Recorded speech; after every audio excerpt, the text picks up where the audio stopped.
Hello दोस्तों, स्वागत है आपका फिजिक्स एकेडमी में। मैं हूं फिजिक्स एकेडमी का फाउंडर और डायरेक्टर। चलिए शुरू करते हैं आज का हमारी क्लास, जो है beginning of the quantum mechanics. तो चलिए जी शुरू करते हैं।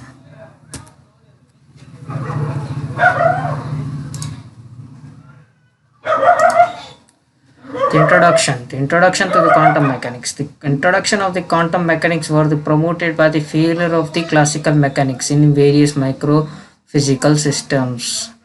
इनका ये स्टेटमेंट का कहने का मतलब ये है कि क्लासिकल मैकेनिक्स के जो कॉन्सेप्ट थे वो फेल हो गए। कहाँ पे? माइक्रो फिजिकल सिस्टम पे, मतलब बहुत ही छोटे छोटे सिस्टम होते जैसे कि इलेक्ट्रॉन, उन सब सिस्टम को समझाने में ये क्लासिकल मैकेनिक्स क्या हो गया? फेल हो गया। At the 19th century, the successor of the Maxwell equation, electromagnet provides the framework to the study of the radiation, matter, and the radiation were described in the terms of the particles and wave. Maxwell का काम तो आपको सबको पता ही होगा। Electromagnetism में बहुत अच्छा काम किया है इन्होंने, और इन्होंने पूरा डेरिवेशंस और लॉज और बहुत सारे इक्वेशंस दिए इलेक्ट्रोमैग्नेटिज्म में। इन्होंने बताया कैसे रेडिएशन मैटर के साथ इंटरेक्ट करती है।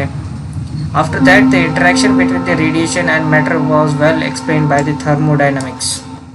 The success of the classical physics,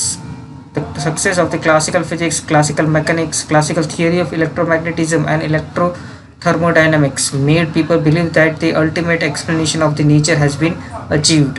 इन सब मतलब इतना ज़्यादा सक्सेस हो गया था कि क्लासिकल मैकेनिक्स के लोगों को लगने लगा था कि क्या अब हमें पूरी दुनिया का, मतलब पूरे यूनिवर्स का हमको ये explanation in classical physics, classical mechanics, मतलब क्लासिकल थ्योरी से हमको मिल गया।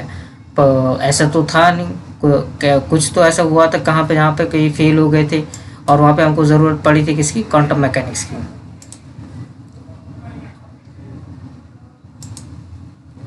The failure of the classical physics. At the 20th century, the classical physics was challenged by the two major fronts. पहला था the relativistic domain introduced by Einstein, as we already know about the Einstein special theory of relativity, and दूसरा था microscopic domain. A new techniques were developed to study the atoms. ये atoms, electron, ये बहुत छोटे छोटे system होते हैं जिनको हम ये नॉर्मल क्लासिकल फिजिक्स के उनको स्टडी नहीं कर सकते हैं, पर ऐसा नहीं है कि नहीं कर सकते हैं, पर वो वहाँ तक मतलब वैलिड नहीं होते। इतने छोटे सिस्टम हो जाते कि लॉज वहाँ तक वैलिड नहीं हो पाते। And many microscopic systems such as black body radiation and the photoelectric effect, atomic stability, atomic spectroscopy has clarified that the classical physics has limitation of the for the microscopical systems. जैसा कि मैंने बताया कि micro चीज़ें जो होती है उनके लिए ये क्लासिकल फिजिक्स उतना मतलब अच्छा नहीं हो पा रहा था कि एक्सप्लेन नहीं कर पा रहा था कि क्या चीज़ है, क्या हो रहा है, कैसे हो रहा है, वो उतने अच्छे तरह से एक्सप्लेन नहीं कर पाता। तो हमें ज़रूरत किसकी पड़ी? Beginning of the quantum mechanics.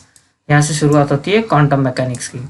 In the 1900, the great Max Planck introduce the concept of energy quantization. Max Planck ने ऐसे बोलते भी है कि मैक्स प्लैंक के ये इस एनर्जी क्वांटाइजेशन से तो क्वांटम मैकेनिक्स की शुरुआत हुई थी। According to him, energy is in form of the packets of energy. हमको पता है, अब हम लोग लिखते हैं E=h/μ करके पूरा, जिसे लिखते हैं NH/μ लिखते हैं। मतलब एनर्जी क्या है? Quantize form of the energy. This discrete energy packets have the energy integral multiple of h/μ. Here h is constant and mu is the frequency of the incident radiation or anything जो जहाँ से radiate करा। Planck's idea which gave the explanation to the many system and directed us to the development of the new field of the physics which later known as the quantum mechanics. Quantum mechanics जो आज बहुत लोगों की favourite भी है, और यहाँ से हमको शुरुआत हुई थी किसकी? क्वांटम मैकेनिक्स की। तो यहाँ से हम लोगों ने देखा कि क्वांटम मैकेनिक्स की ज़रूरत क्यों पड़ी, कैसे पड़ी, कहाँ कहाँ कमी रह गई थी क्लासिकल फिजिक्स की, जहाँ पे हमको ये क्वांटम मैकेनिक्स लानी पड़ी। तो थैंक यू, आज के लिए इतना ही। हम आगे के वीडियो में पूरा अच्छे से देखेंगे कि ब्लैक बॉडी रेडिएशन क्या होता है, उसके बाद